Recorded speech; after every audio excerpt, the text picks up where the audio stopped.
Russia's premier fighter manufacturing facility, the Komsomolsk-on-Amur aviation plant, has officially completed production of 20 Su-35 fighter jets designated for the Iranian Air Force. This marks a major milestone in one of the most significant combat aircraft deals in recent history. Iranian defense authorities are currently covering sustainment costs while the aircraft remain in Russia awaiting transfer. Production momentum continues to accelerate.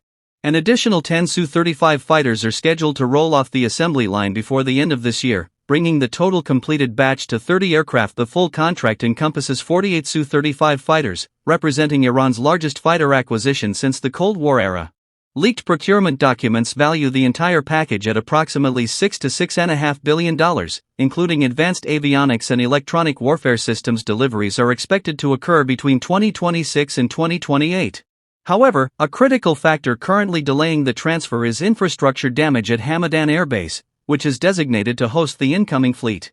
Engineering teams are actively reconstructing facilities to accommodate the new fighters. Preparations for operational readiness are already underway.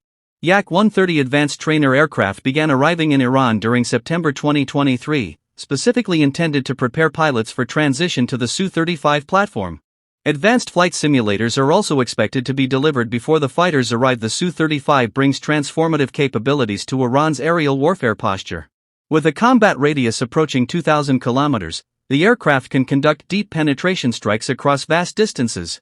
Its ability to operate from short or improvised runways enhances survivability and enables dispersed operations. Technical specifications include thrust vectoring Saturn AL-41F1S engines for exceptional maneuverability, the powerful Aerospace radar capable of detecting targets beyond 350 kilometers, and the ability to track 30 targets while engaging 8 simultaneously. The package also includes Kibin-EM electronic warfare pods for active radar jamming and missile deception, along with compatibility for R-77 medium-range, R-37M long-range air-to-air, and Kh-59 Mk2 precision strike munitions to meet export demand. Production rates at the Komsomolsk facility have expanded significantly, rising from approximately 14 aircraft annually to around 30 per year.